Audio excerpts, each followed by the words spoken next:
Mosaïque.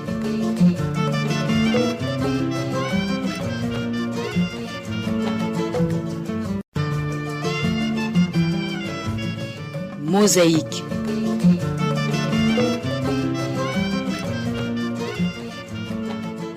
Bonjour à toutes et tous. Merci d'avoir choisi ce rendez-vous de l'émission sur Isanganiro.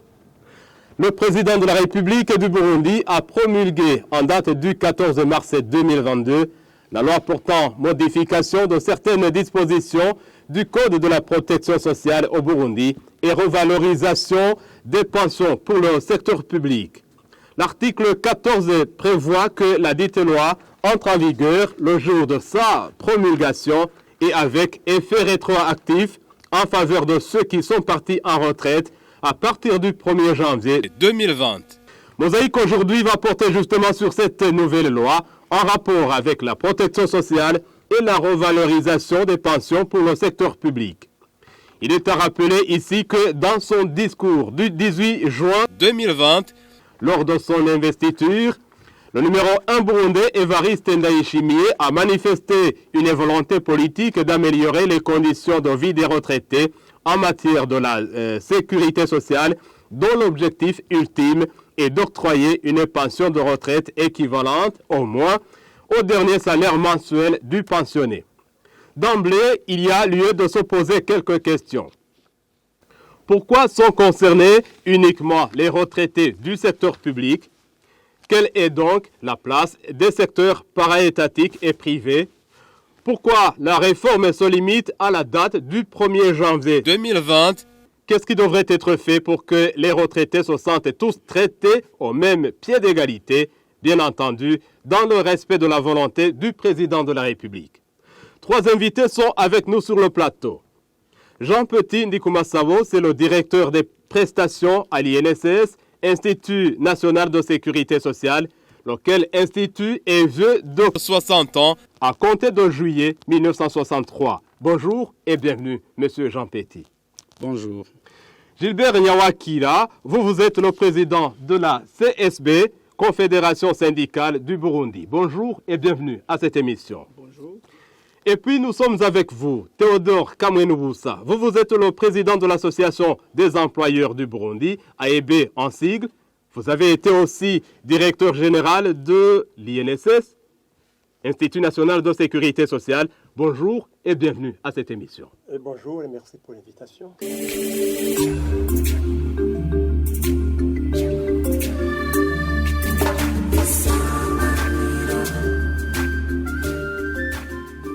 Permettez que j'adresse la toute première question à vous. Jean Petit Ndikumasabo de l'INSS.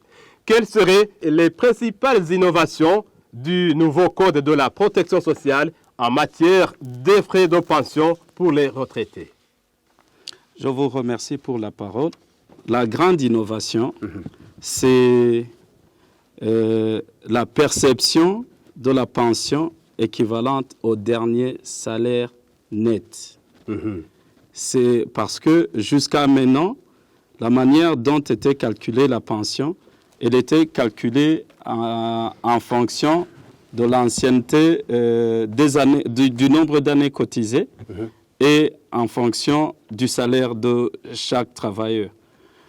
Mais actuellement, on ne va plus utiliser cette formule. On considérera, dès que une personne, un travailleur aura rempli les conditions de nombre d'années cotisées, c'est-à-dire 15 ans qui est le minimum pour avoir une pension continue, il va bénéficier automatiquement de son dernier salaire net.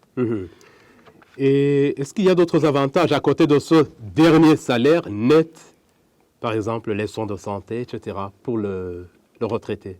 Oui, actuellement, comme vous le savez, le gouvernement a pris la décision de faire soigner tous les retraités qui étaient dans le public.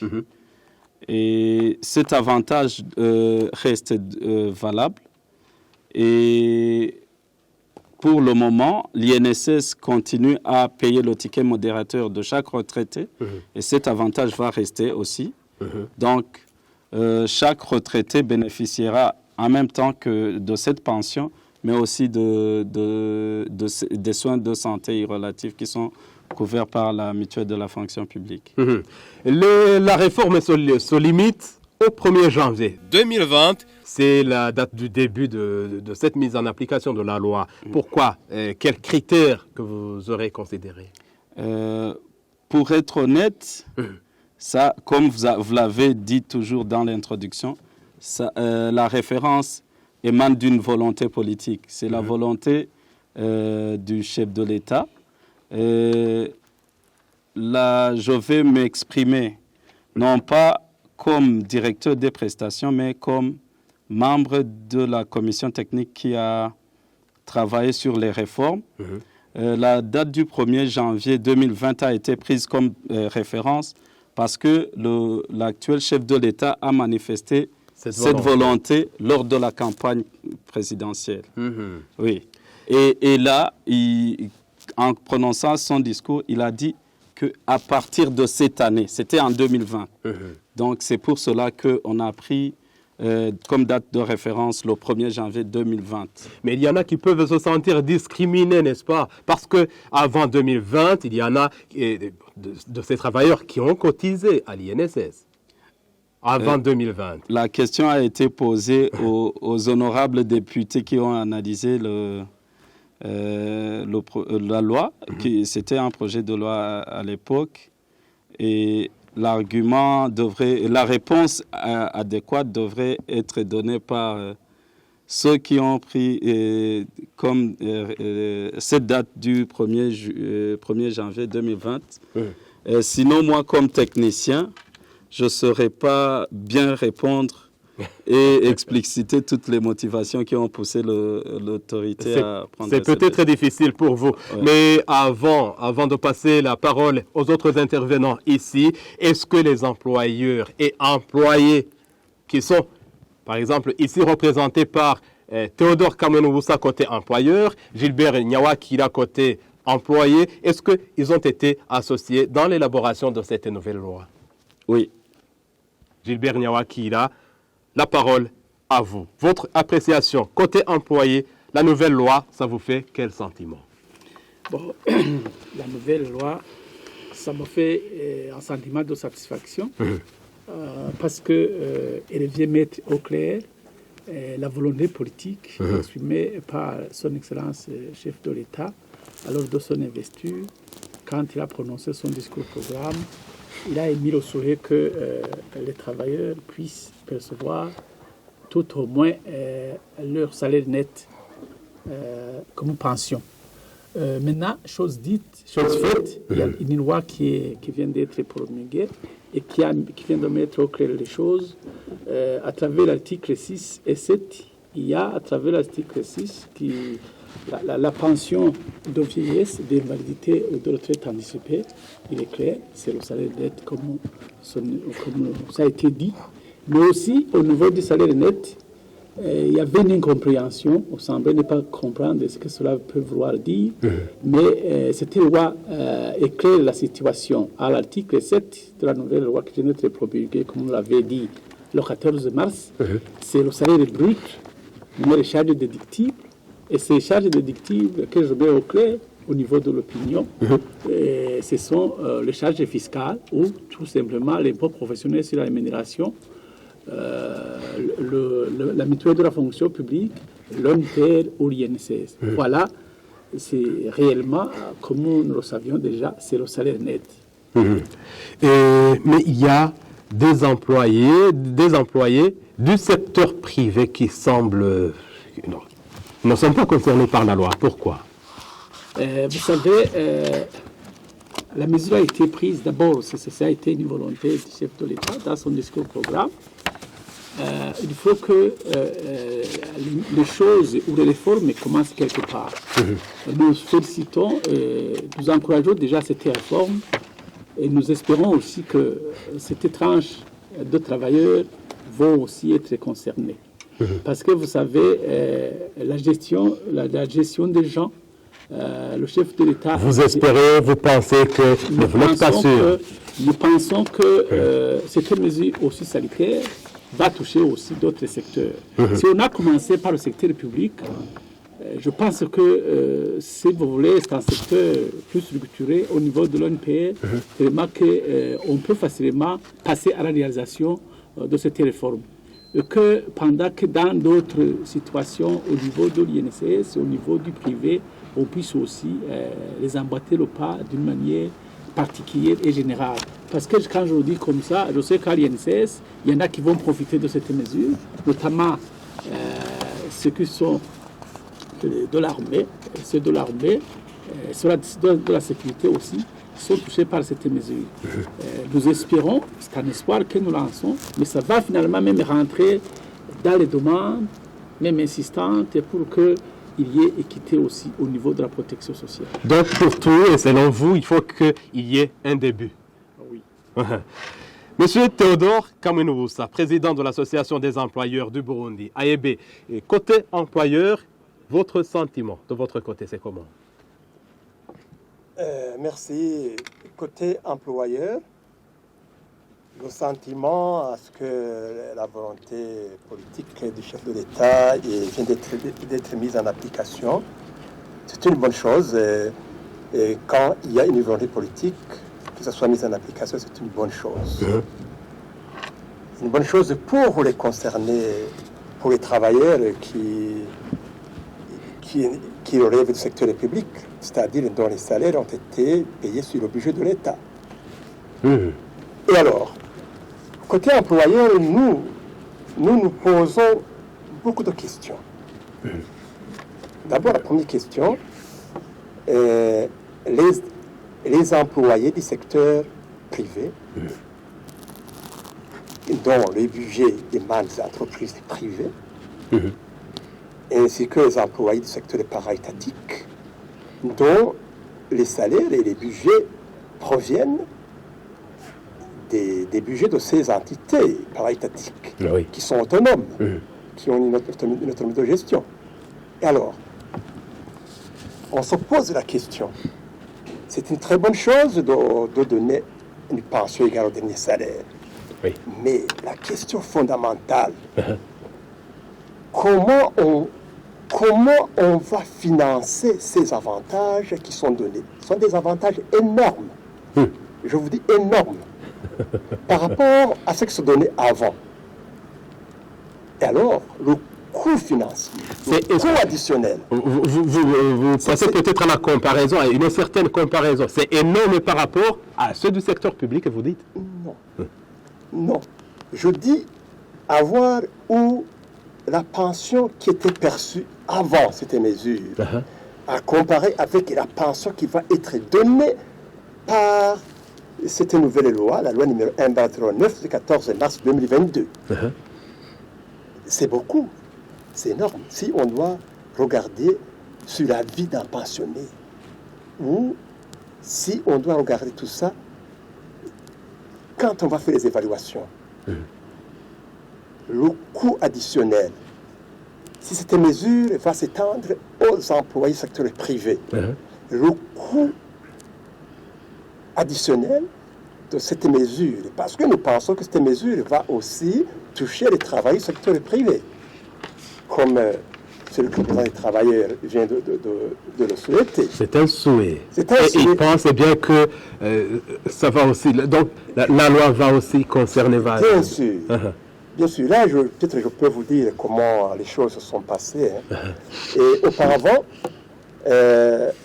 quand son Excellence le chef de l'État a rendu public cette volonté politique, c'était au mois de juin, le 18 juin 2020, il y a des études qui ont commencé.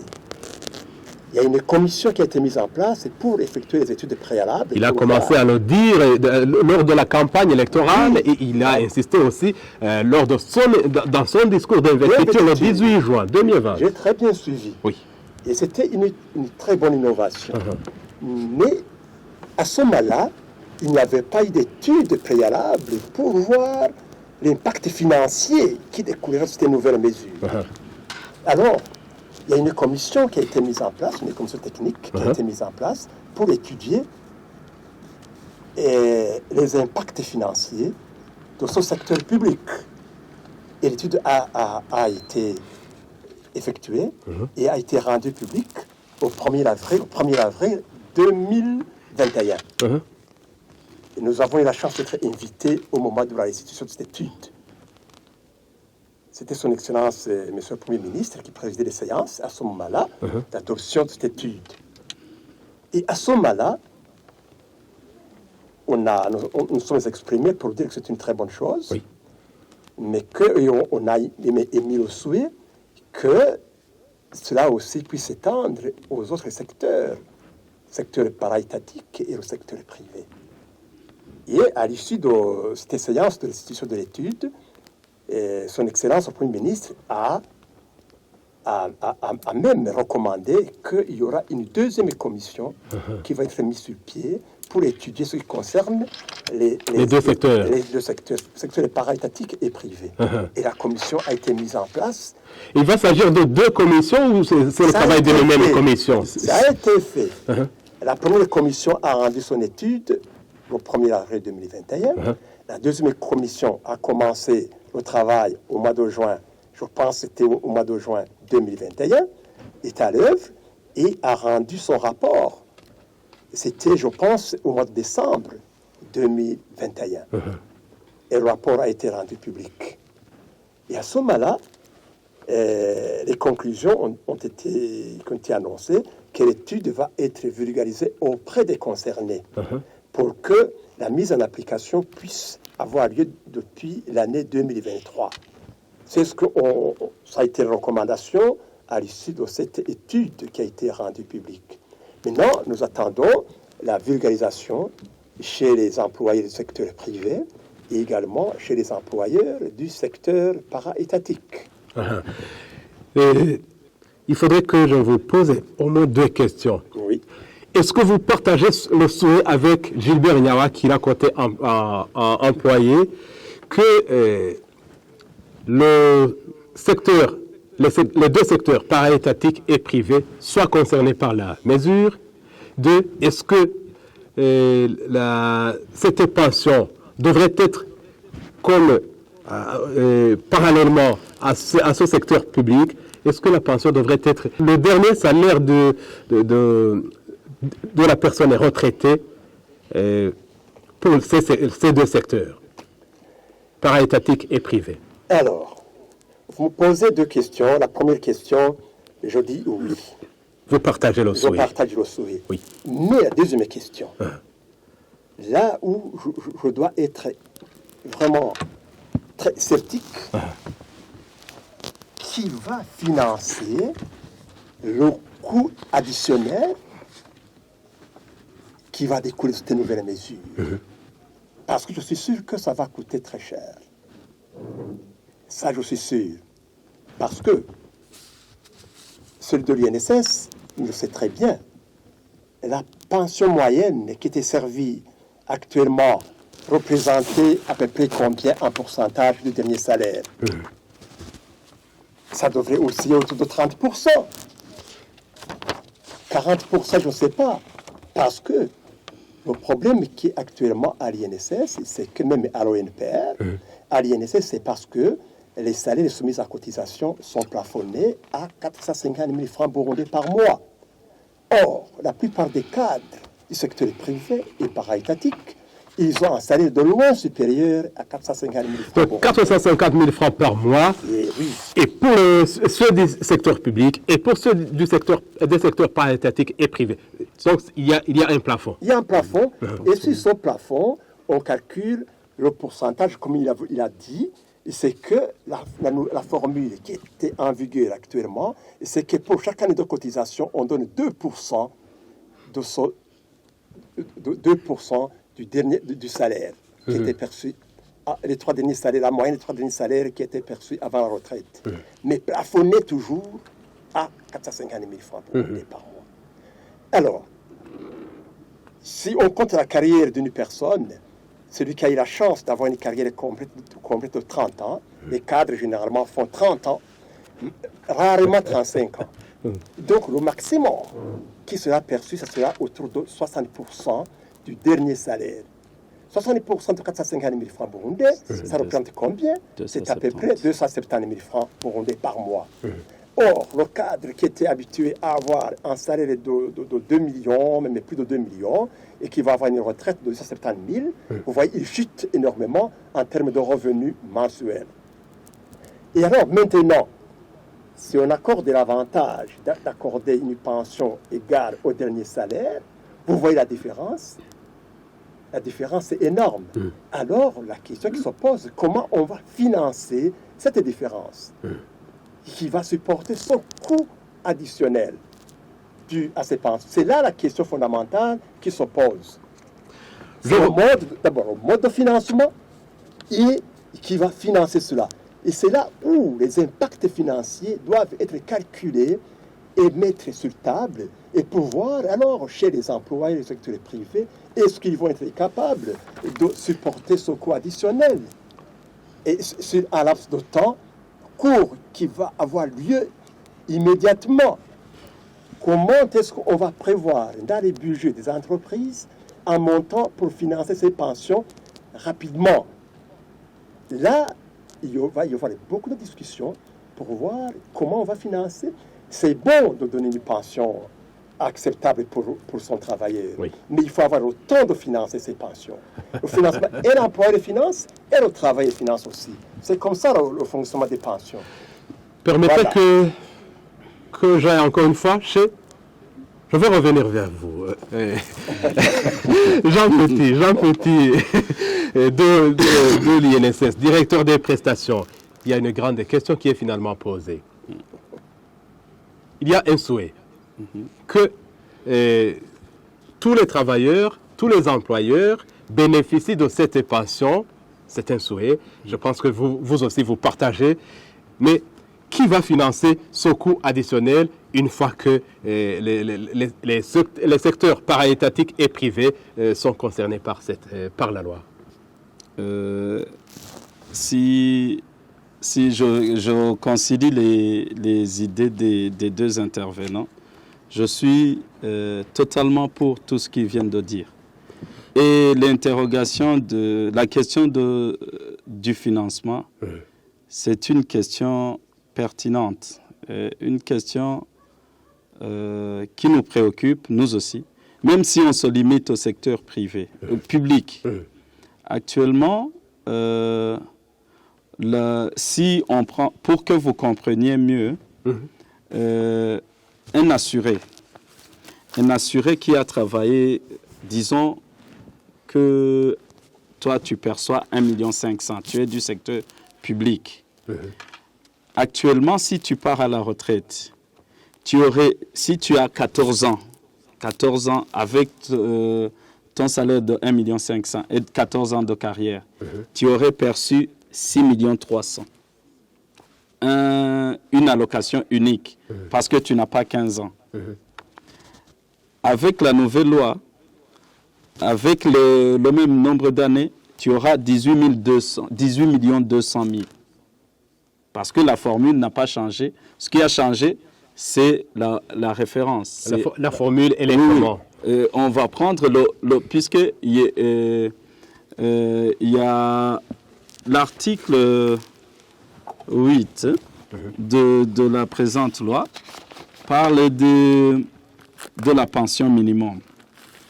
Et l'article 9 parle du plafond de la pension.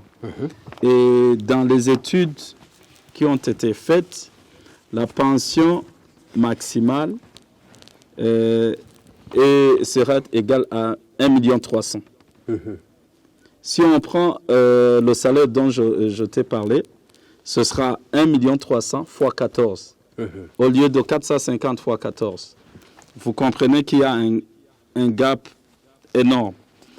Et si vous avez la chance de travailler 15 ans, et c'est là où ça pose problème. Si vous avez 15 ans de service, vous allez percevoir le 1,3 million. Mais si Théodore a contribué au régime pendant 30 ans, pour l'exemple qu'il a donné, et que vous avez la chance, ou bien s'il a la malchance d'avoir un salaire légèrement inférieur, le fait qu'il ait contribué à notre régime pendant longtemps ne va lui servir en rien parce qu'il aura le dernier salaire. La pension sera égale au dernier salaire. Et si c'est égal au dernier salaire, si son salaire est inférieur au tien, eh bien, nous lui donnerons le million qui a comme dernier salaire. Et toi, malgré que tu aies contribué la moitié de sa période de cotisation, tu auras ton maximum de 1 300 000. Donc, c'est aussi ça, les questions qui se posent. Et là, je ne saurais pas vous répondre avant que les textes et les politiques, parce que ce qui est clair, c'est qu'il y a une volonté manifeste de la plus haute autorité.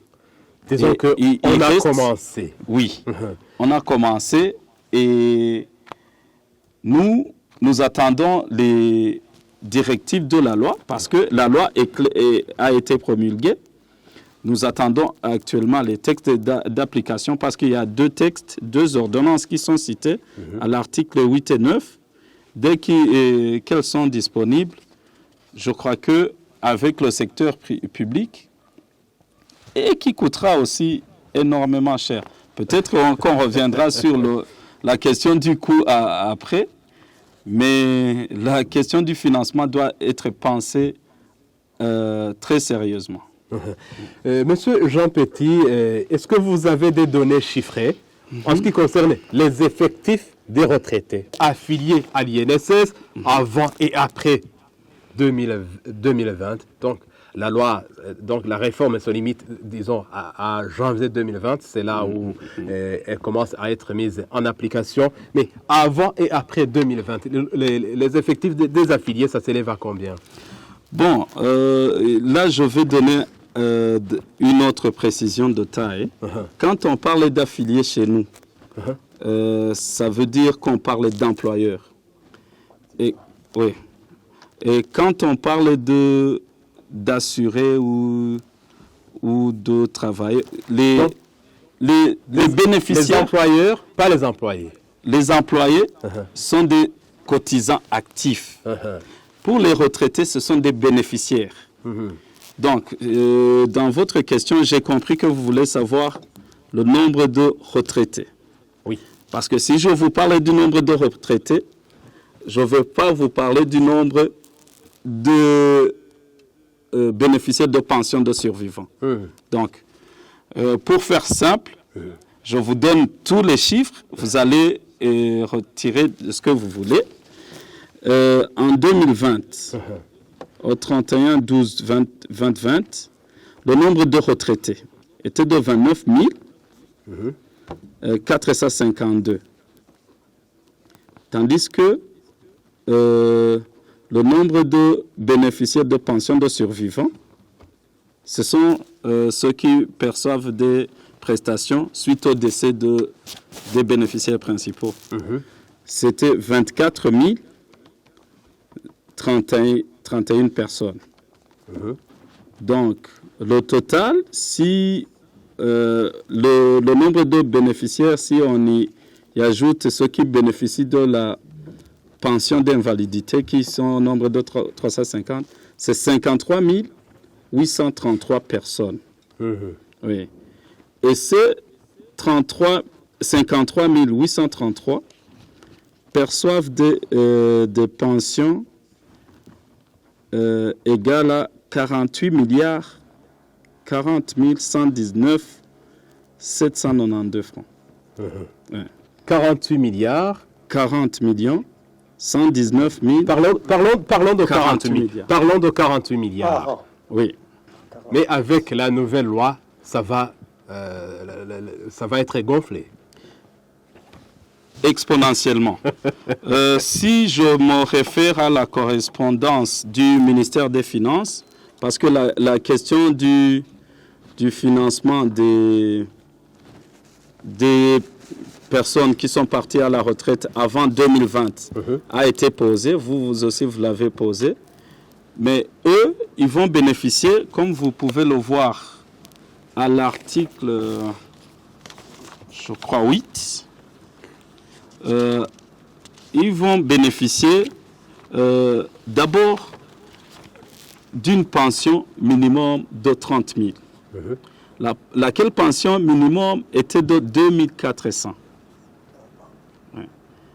par mois. Actuellement, la pension qu'on octroie, c'est 2400 francs. Mais avec cette nouvelle loi, ce sera 30 000. Si on passe de 2400 à 30 000 et qu'on rehausse de la pension de 30%, l'impact budgétaire sera autour de 20 milliards par an. Mais la loi, ça concerne, oui, aujourd'hui, le secteur public et il y a les secteurs para-étatiques et privés qui attendent d'être concernés par cette loi. Est-ce que ça vous fait peur? Et c'est la question que je vais poser aux deux autres intervenants ici. Est-ce que les secteurs privés et para-étatiques, ça fait peur par rapport au budget? C'est moi qui commence. Oui. Oui, ça me fait peur, pour être honnête. Gilbert Nyawakira. Ah oui, c'est une réforme, évidemment, nous l'avons hautement appréciée, mais qui a aussi ses exigences, notamment les exigences financières. Une organisation ou une caisse de sécurité sociale comme l'INSS peut, dans un premier temps, ne pas être capable, ou d'autres employeurs peuvent ne pas être capables, mais cette réforme incite ces derniers de revoir comment se réorganiser en matière de pension par rapport à la réforme. C'est aussi c'est une nouveauté qui finalement a ses coûts et a ses exigences, comme je l'ai dit. Ça veut dire que, comme il l'a dit le représentant de l'INSS, quand il faut parler des pensions, il y a le côté employé, il y a le côté aussi employeur. Dans cette division de la manière de s'organiser, dans la stratégie de s'organiser, pour qu'effectivement on réponde à cette réforme, pour améliorer, bien sûr, garantir une protection sociale ou une pension qui répondent au cours de vie actuelle, il faut qu'on revoie évidemment leur système d'organisation en matière de pension. Il y a d'abord le plafonnement et le déplafonnement. Il a parlé du plafond qui était de 18 000 hier, qui aujourd'hui aurait changé jusque, je ne sais pas, à 36 000. Là, je ne crois pas que ça suffit. En étudiant les impacts et tout le contrôle de la question, on peut, à partir de ce niveau, au niveau même de la part des assujettis, sont aussi appelés à contribuer à quel niveau pour que, évidemment, on arrive au niveau de la satisfaction quant aux pensions de la retraite. Au niveau des employeurs, ils doivent non seulement s'organiser à ce niveau, mais il faut qu'ils arrivent aussi à créer des fonds de roulement, des fonds de réserve, comme le prévoit même la présente loi à travers l'article 12.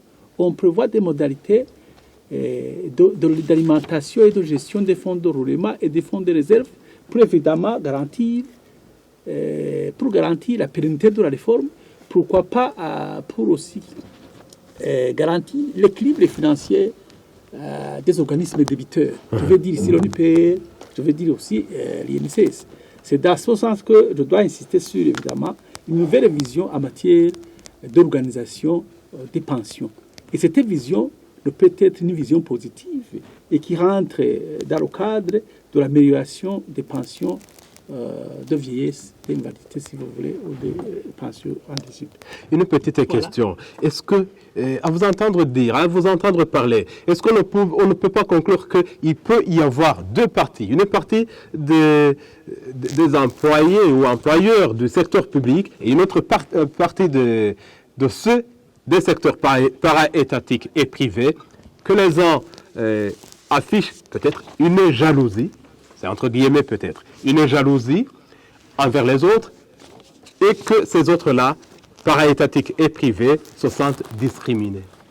Évidemment, ça c'est une réalité. C'est pourquoi je vous dis, dans l'urgence, il faut faire ce qu'il faut faire dans le court terme, dans le moyen terme et dans le long terme, toujours dans la même direction. La direction étant bien sûr l'amélioration des pensions de vieillesse, d'invalidité ou de retraite anticipée.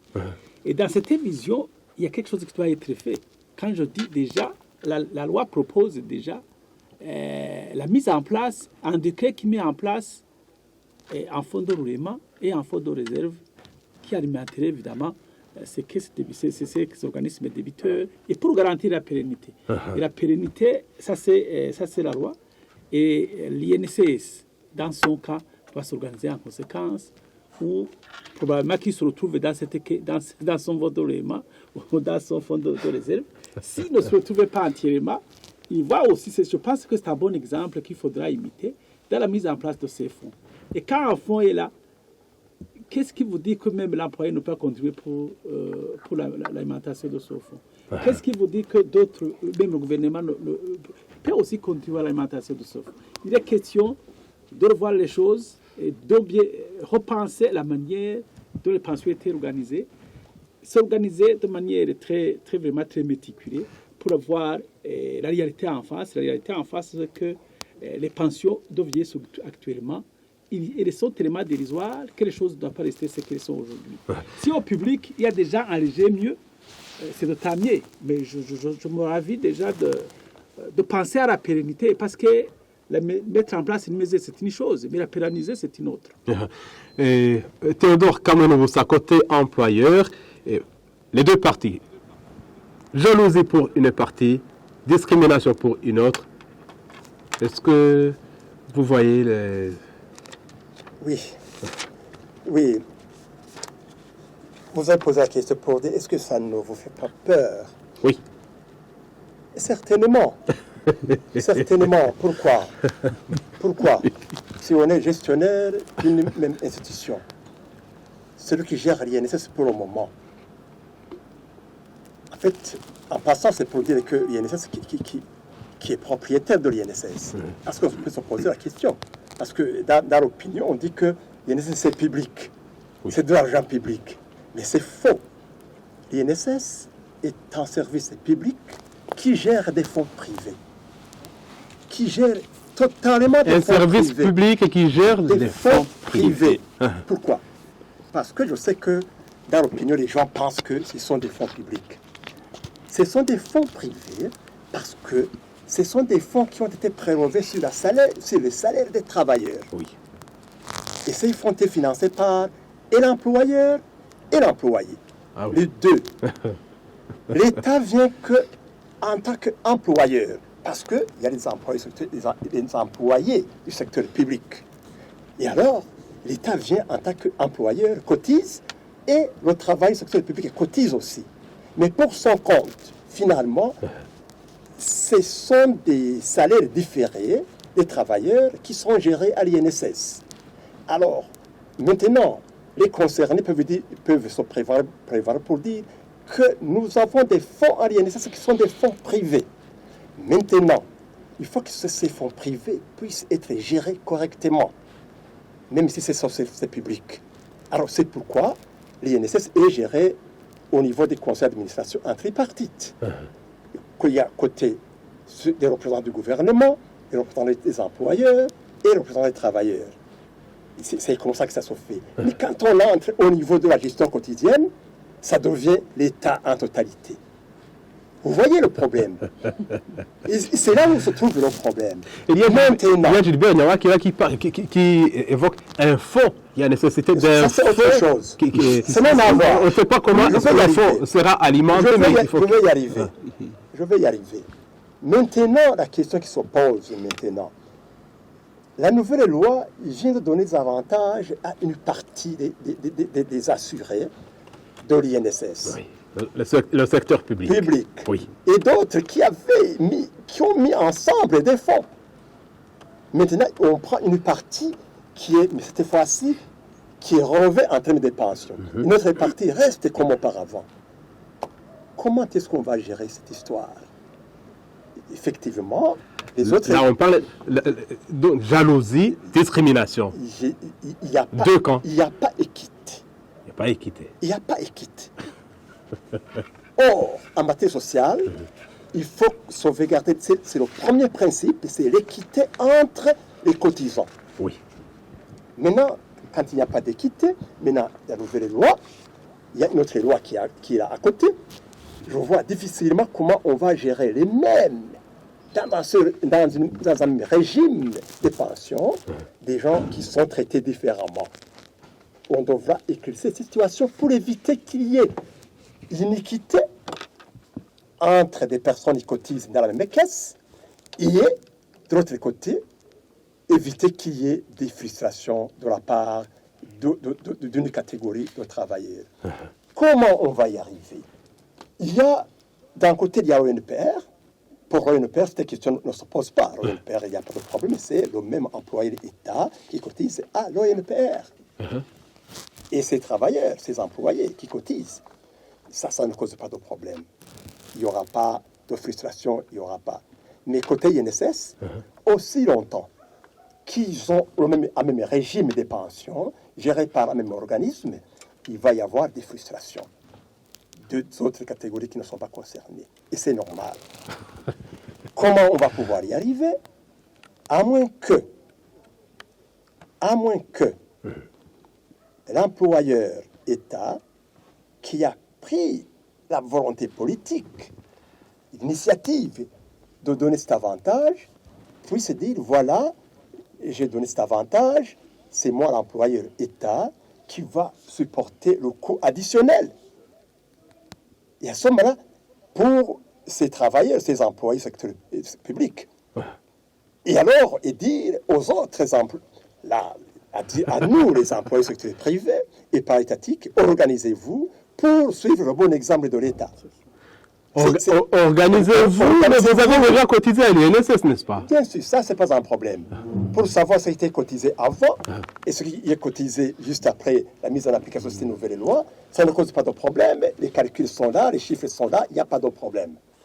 Même si on disait, ceux du secteur public qui sont à l'INSS, pour dire que pour faciliter les choses, ou qui peuvent fusionner avec ceux qui sont à l'ONPR, le calcul est facile pour savoir le patrimoine qui appartenait au secteur public, le patrimoine qui revenait au secteur parapublic et privé.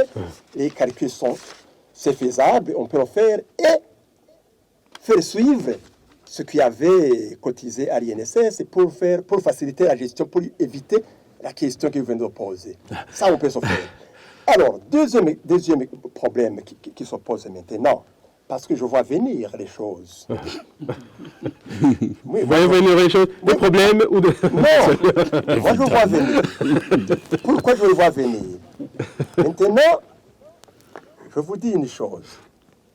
Actuellement, au niveau de l'INSS, nous avons eu les chiffres quand la commission a commencé à éclaircir les pouvoirs et pour dire, allez dans l'INSS pour catégorifier les cotisations qui relèvent de ceux qui sont dans le privé, dans le paritatique, et ceux qui relèvent du secteur public, pour que ce ne soit pas confondu, pour qu'on puisse savoir qu'est-ce qui revient au travail du secteur public, qu'est-ce qui revient aux employés du secteur privé et paritatique. Ça a été fait. L'INSS est capable, ils ont les chiffres, de pouvoir le savoir, et on les connaît. Et on connaît également les prestations ou les pensions qui sont données aux employés qui ont été payés par l'État et ceux qui ont été payés par le privé et le paritatique. Et de cela, si on dégage la différence pour voir comment ça se passe, les cotisants actuellement, même si on prend l'année de référence 2020, les cotisants à l'INSS du secteur public représentaient, en termes de nombre, 39% du total. Et les employeurs du secteur paritatique et privé, et le secteur privé, représentent en 2020 61% en termes d'effectifs. À l'INSS. À l'INSS. Vous voyez? Et là, ils sont nombreux. Ils sont nombreux, ceux qui ne sont pas concernés par cette innovation apportée par la nouvelle loi. Donc, c'est les choses que vous voyez venir.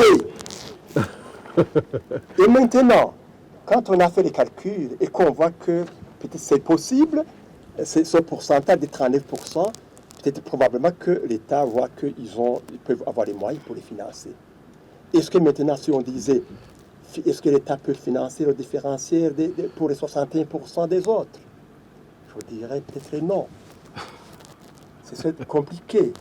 Et alors, ce que je dis quand je dis que je vois venir, c'est que l'État a donné le bon exemple certainement que l'État va demander aux autres partenaires, ceux du secteur privé et du secteur paraétatique, organisez-vous pour financer et faire la même chose que ce que l'État vient de faire. Et à ce moment, ça devient une autre question fondamentale de comment on va financer ces avantages. On a beau être frustré, mais il faut financer ces avantages. Vous semblez proposer des solutions, mais vous voyez aussi venir les choses, et ces choses que vous voyez venir, c'est visiblement des problèmes.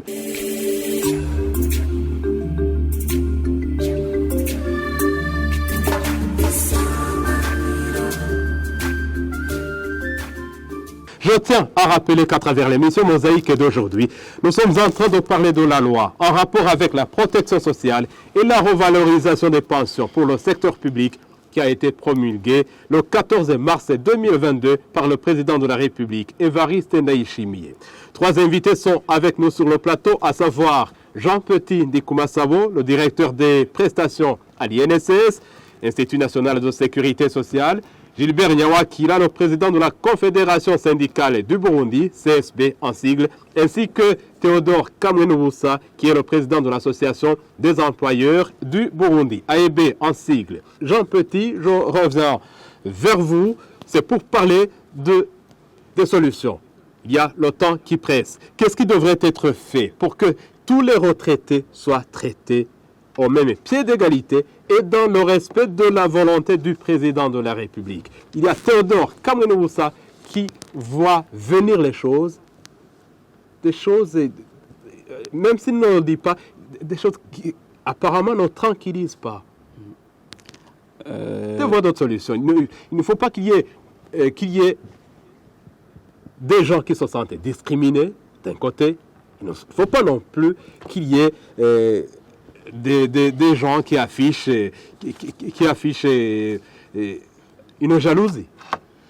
Bon, je comprends des inquiétudes. Tous les retraités puissent bénéficier de cette loi. Je comprends les inquiétudes de M. Théodore, mais je peux le tranquilliser. C'est vrai,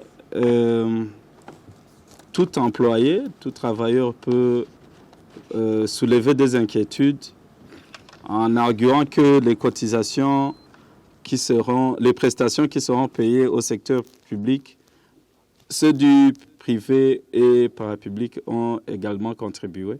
Et ça, c'est vrai.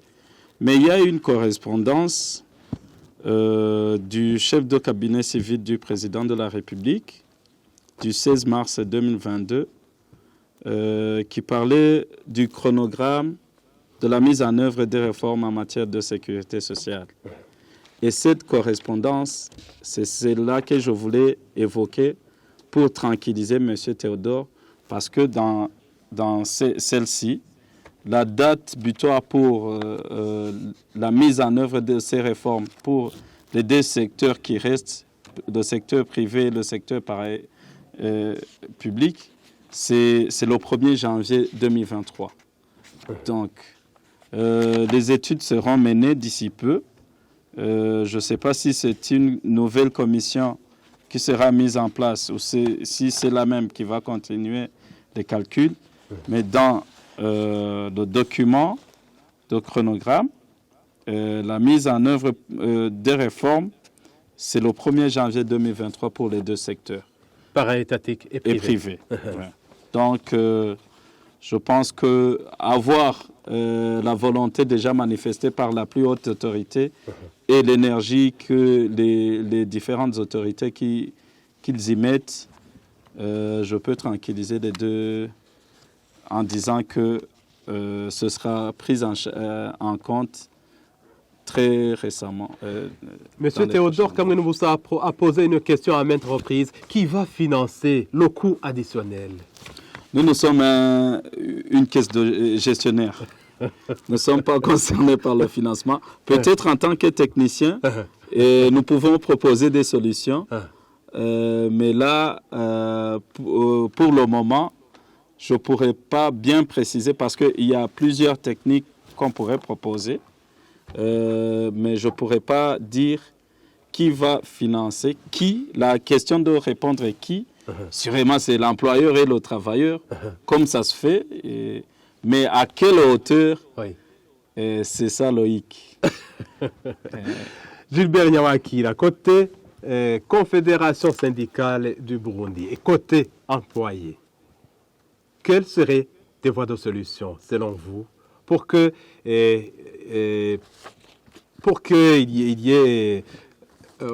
y ait la mise en place effective de cette loi et dans le respect de la volonté du président de la République? Merci.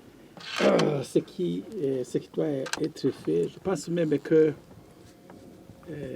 le dernier intervenant vient de préciser, de nous faire une référence très importante quand il parle de documents de chronogramme, des réformes, et quels secteurs qui ne sont pas concernés aujourd'hui le seront nommés à partir du 1er janvier 2023. Il ne faudrait donc pas qu'il y ait des gens, une partie qui se sentent discriminés, entre guillemets, disons.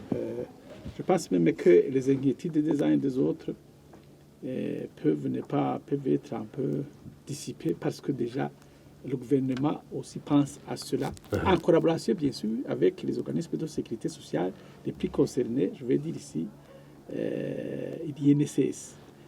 Mais aussi au niveau de l'INSS et au niveau d'autres employeurs qui travaillent avec l'INSS, je pense que, comme je l'ai dit, ils sont organisés dans le souci de répondre à ce souci de réforme et d'amélioration de fonds de pension, de vieillesse, de validité, de traite anticipée. Mais il y a aussi une tranche d'autres personnes qui sont vraiment concernées d'une manière ou d'une autre, qui, si vous voulez, cette mesure n'a pas directement touché pour des raisons de non-rétroactivité de la loi, mais qui probablement a été d'un côté. Le discours a été prononcé du chef de l'État le 18 juin 2020, mais seuls ont été concernés ceux qui étaient dans la retraite à partir de janvier 2020. Mais je suis en train de croire et de me demander, dans l'équité qui doit franchement nous caractériser, dans la mise en place d'une protection sociale équitable et qui garantit une vie équitable et pourquoi pas même une vie décente. Je pense que ces personnes aussi doivent être concernées d'une manière ou d'une autre. On parle de 30%, on parle de je ne sais quoi encore, mais je pense que 30% d'une infime pension telle que je connais, parce que vous savez, la réalité burundaise, au niveau des salaires, surtout les agents publics, dont le salaire émerge sur le trésor public, ils sont vraiment très infimes, vraiment que ce pourcentage ne signifierait rien. C'est pour dire donc que eux aussi devraient se retrouver dans cette tranche de personnes qui ont cet avantage en totalité. Si vous voulez, ils ne sont pas très nombreux. J'encouragerais le gouvernement de faire tout simplement de les inventorier. Ils ne sont pas très nombreux. Sinon, ils restent avec cette frustration. Et si vous voulez, moi, en tant que représentant des employeurs, nous partageons cette frustration. Ils ont servi au pays. Ils doivent aussi rentrer dans cette tranche de travailleurs, de fonctionnaires, de ces magistrats, de ces mandataires publics et politiques, comme les membres du corps de défense et de sécurité, pour qu'eux aussi, pour le reste de leur vie, puissent se sentir à l'aise, puissent se sentir bien garantis dans le minimum de vie qui leur reste. Je pense que là, cette tranche est aussi un peu intéressante, autant que celle du secteur privé et du secteur parapublic, pour lesquels, si vous voulez, on commence à faire des projections au niveau de la mise en œuvre de la réforme. Merci. Théodore Kamono-Moussa, président de l'AEB, Association des employeurs du Burundi, votre point de vue, votre proposition de solution. Et il ne faut pas qu'il y ait des retraités qui se sentent lésés, qui se sentent discriminés. Qu'est-ce qui devrait être fait pour qu'ils soient traités au même pied d'égalité et dans le respect de la volonté du président de la République? Moi, quand j'analyse en profondeur cette question, oui. Quand je dis la manière dont on finance les pensions, oui. On doit faire beaucoup attention. Parce que une pension finalement a sa valeur quand ça émane de l'épargne qui a été constituée au courant de la carrière. Là, vous constituez une partie du salaire, vous regardez dans une caisse sociale, et pour que ça vous soit payé au moment où vous partirez à la retraite. Donc, vous constituez votre pension. Mais quand une mesure vient pour dire, voilà, c'est votre dernier salaire qui va être payé, ça veut dire la manière dont le financement a été organisé tout au long des années, ça change brusquement. Donc, ça veut dire, on pense d'un système qui était un système qui se rapprochait à une capitalisation au long de la carrière, mais qui revient à une sorte de répartition de l'année. Donc, l'équité dont on parlait, donc celui qui a contribué plus longtemps dans le régime n'aura pas un avantage, puisque celui qui a contribué moins, vous voyez. Mais tout cela sont des questions qui vont se poser, on va dire, la manière dont on opte le financement. Là, pour le secteur public, on peut dire que le financement va se faire par une répartition des cotisations de l'année qui va se répartir pour payer les pensionnés de l'année même. Cette mesure de financement n'est possible que dans une économie croissante. Quand il y a de nouveaux jeunes qui entrent dans le système et qui vont continuer à financer les vieux qui deviennent de plus en plus nombreux. Vous voyez le système? C'est ça c'est un système, vous optez pour cela, et à ce moment-là, vous prenez la charge. La génération future va financer la génération du passé. C'est ça que ça veut dire. À moins que... Est-ce que c'est le cas ou pas? Le cas qui va arriver, c'est là où les questions vont s'opposer. En fait, le choix du mode, du système de financement, il faut bien penser à ce système pour éviter que ça ne crée des problèmes par après. En fait, les problèmes se voient après dans la mise en application. Il faut éviter. Maintenant, je vais vous dire. Supposons que maintenant, pour financer le coût additionnel, on peut prendre une décision pour dire, maintenant, on va prendre au niveau du Trésor, c'est le Trésor qui va financer ces coûts additionnels. Dans le Trésor, on sait que l'argent c'est du contribuable, c'est l'argent du contribuable qui va donner ça. Parmi les contribuables, il y en a qui ne sont pas concernés. Parce que si nous parlons pour uniquement 5% de la population active, ah, bien sûr, les cotisants à l'INSS et les cotisants à l'ONPR, vous les mettez ensemble, ils constituent à peu près 5% de la population active. Entre 5 et 6%, pas plus. Et quand vous voyez le reste de la population active du pays qui peuvent être concernés et qui indirectement vont financer ce coût additionnel, vous voyez le problème. Et aussi risque de se prévaloir pour dire, moi j'ai financé, alors vous, les Tamvieillis, vachanange. Vous voyez le problème. Et avec raison. Mais dès lors qu'on puise dans sa contribution, il peut se prévaloir pour dire, moi aussi, donnez-moi. Or, la manière dont se faisait avant, c'est pour dire, la pension est financée par les salaires différés. On a prélevé sur mon salaire, j'ai constitué mon épargne, je vais avoir ma pension au mois de retraite. Donc, c'est vous-même, vous avez prélevé sur votre salaire. Votre employeur a contribué sur ton salaire. C'est votre salaire qui a été mis après. Moi, je vous dis, dans les systèmes européens, les pays industrialisés qui ont opté pour un système de répartition annuelle, ils ont fait quand c'est toute la population qui est concernée. Vous voyez, ça se fait dans pas mal de pays. Et alors, à ce moment-là, c'est le Trésor qui répartit et qui finance. À ce moment-là, tout le monde se retrouve. Mais vous allez dire que seulement 5% de... C'est ça, il n'y a que ces 5% qui sont concernés parce que ce sont ceux qui sont dans le secteur structuré. Les autres, ils sont dans les formels. Et quel sera le sort des 95? Alors, il va y avoir d'autres systèmes, probablement, qui vont se créer. Parce que maintenant, il y a une dynamique qui est créée maintenant, qui vont ouvrir les yeux. Et de façon résumée, Théodore, Oui. solution, c'est comment? Solution, maintenant, moi je vois les solutions. Pour le secteur public, c'est la volonté politique qui prend cette décision. Et quand vous prenez une volonté politique, vous trouvez les moyens pour les financer. Là, c'est clair. C'est une question de priorité au niveau des budgets annuels. En tout cas, la loi est là et le retour n'est pas en arrière. Non, c'est que quand la loi est sortie, c'est que le ministre des Finances a déjà pris des stratégies pour financer le secteur public. Mais le problème, pour moi, c'est dans le secteur paraétatique et le secteur privé. Oui. C'est là où je pose la question.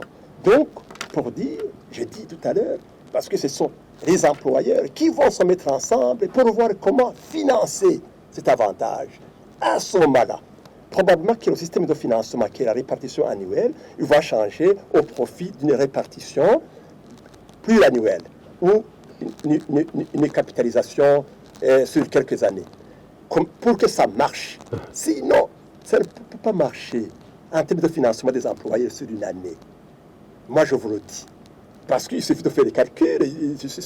On ne peut pas réformer un système dans le secteur privé, dans un système de capitalisation, et on réforme sur une année en répartition annuelle. Est-ce que les employés, tous les employés vont le faire? Parce qu'il y a tellement de petits exemples qu'on a vus. Celui qui a financé plusieurs années, il peut avoir moins par rapport à celui qui a financé moins d'années. C'est ça, c'est ces questions qui se posent. C'est d'équité, des problèmes d'équité à l'intérieur des cotisants qui va se créer. Alors que le système qui était en vigueur, c'est un système qui est équitable, au moins. C'est ça mon souci. Jean Petit, Ndikouma Sabo, de l'INSS. Il semble, Théodore Kamounoussa semble inquiet. Il propose des solutions, mais il semble quelque part inquiet. Est-ce que vous tranquillisez? Et on termine l'émission. Je peux le tranquilliser à travers l'article 18. L'article 18 de la loi numéro 1/12 du 12 mai 2020 portant Code de protection sociale qui parle du financement. Donc, le dit article dit que le financement de la protection sociale contributive est assuré par les cotisations sociales, des contributions de l'État et d'autres sources de financement. Jusqu'à l'heure où nous parlons, les deux sources de financement, les contributions de l'État et les autres sources de financement n'étaient pas exploitées. Il n'y avait que les cotisations dont on se servait pour financer. Donc, c'est à l'État de déterminer quelle contribution il doit donner pour financer la sécurité sociale et trouver d'autres solutions, d'autres sources de financement. Nous, en tant que techniciens, si on est approché, on peut faire des propositions, mais pour le moment, on ne voit pas d'autres solutions, mais cet article peut servir de base pour tranquilliser ceux qui sont sceptiques. Merci. Merci beaucoup, Jean Petit Ndikouma Sabo. Je rappelle que vous êtes le directeur des prestations à l'INSS, Institut national de sécurité sociale. Merci d'être venu. Merci de votre contribution à cette émission Mosaïque. Je vous remercie pour votre invitation. Merci à vous, Gilbert Nyawakira. Vous êtes le président de la CSB, Confédération syndicale du Burundi. Merci d'avoir été des nôtres. Merci de votre contribution. Je vous remercie de m'avoir invité. Et merci à vous, Théodore Kamwenoussa. Je rappelle que vous êtes le président de l'Association des employeurs du Burundi, AEB en sigle. Merci de votre contribution à cette émission Mosaïque. Merci à vous aussi. Ainsi s'achève l'émission Mosaïque pour aujourd'hui. Elle portait sur la loi en rapport avec la protection sociale et la revalorisation des pensions pour le secteur public au Burundi, qui a été promulguée le 14 mars 2022. Merci à tous et tous de nous avoir suivis. Mosaïque.